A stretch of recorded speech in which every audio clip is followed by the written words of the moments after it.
Good morning. Welcome back to the Southern Bible Thumper channel. For this upload, we will be reading Joshua chapter 16.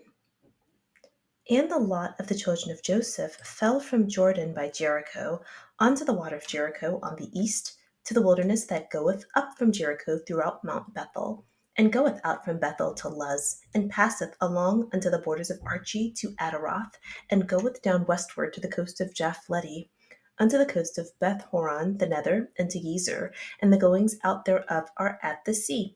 So the children of Joseph, Manasseh, and Ephraim took their inheritance, and the border of the children of Ephraim, according to their families, was thus.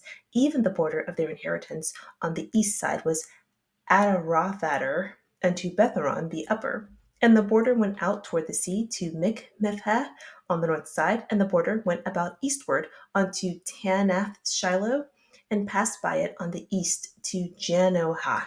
And it went down from Janohah to Adaroth and to Narath, and come to Jericho, and went out at Jordan. The border went out from Tappuah westward unto the river Cana, and the goings out thereof were at the sea. This is the inheritance of the tribe of the children of Ephraim by their families. And the separate cities for the children of Ephraim were among the inheritance of the children of Manasseh, all the cities with their villages.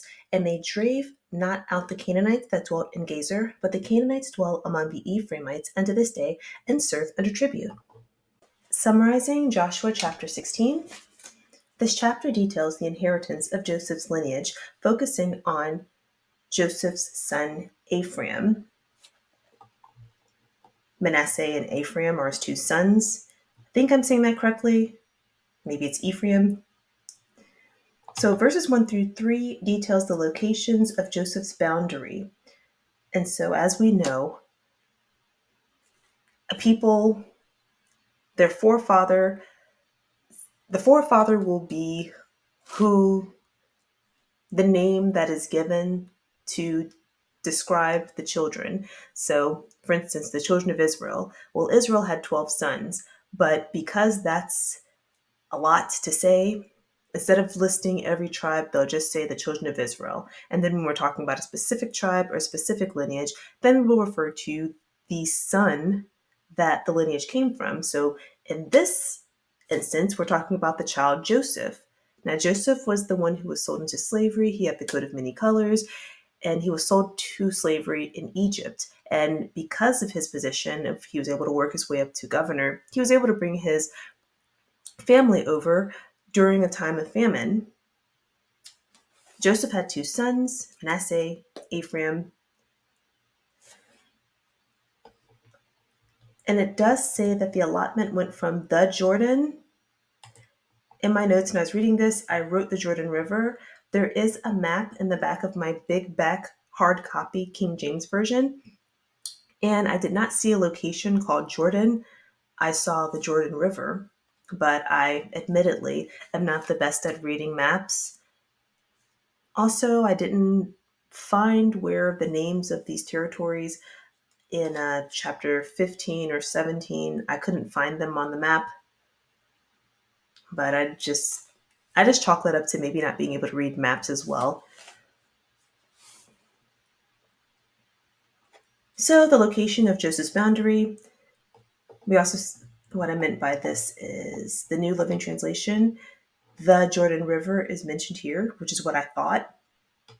But when you look at these other translations, it just says the Jordan. The King James says from Jordan, but the other translation says the Jordan, the Jordan, the Jordan.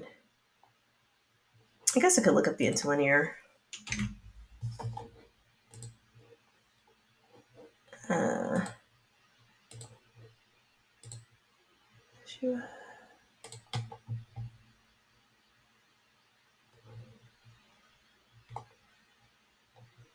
From the Jordan. So even the reason why the interlinear is important is this is the closest translation we have to the original format of the Bible. The Bible was originally written in Hebrew, so that's what these characters are. You have to read it from right to left. And so this is what I'm looking at right here. Fell to the lot, the sons of Joseph, from the Jordan by Jericho. So this leads me to believe that that's what this is saying. 8 other locations are mentioned to detail this boundary. Verse 4, Manasseh and Ephraim's land is within the borders listed in verses 1 through 3. Verses 5 through 8, Ephraim's borders are listed. Verse 1, the locations landmarked are places that are on this border. Verse 9, Ephraim's land is within his brother Manasseh's territory. Verse 10, the people of Ephraim did not drive out the Canaanites in the territory Gezer. The people of Gezer serve under Ephraim, what's called under tribute, meaning they're just workers, they do forced labor. And that was something that was commanded in Deuteronomy chapter 20. Moses commanded Israel, when you run into people of faraway lands, approach them with peace. If they don't want to be peaceful, then you force them. If they accept peace, then have them work under tribute or just do forced labor under you. But if they don't accept peace, then drive them out or annihilate them. But in this instance, it's saying they could not drive out the Canaanites, so they just had to live among them. How were they able to make them do forced labor, but they couldn't run them out of the city? I don't know. But that is all that I have for Joshua chapter 16. Thank you so much for clicking on the video. Please like, comment, and subscribe. No.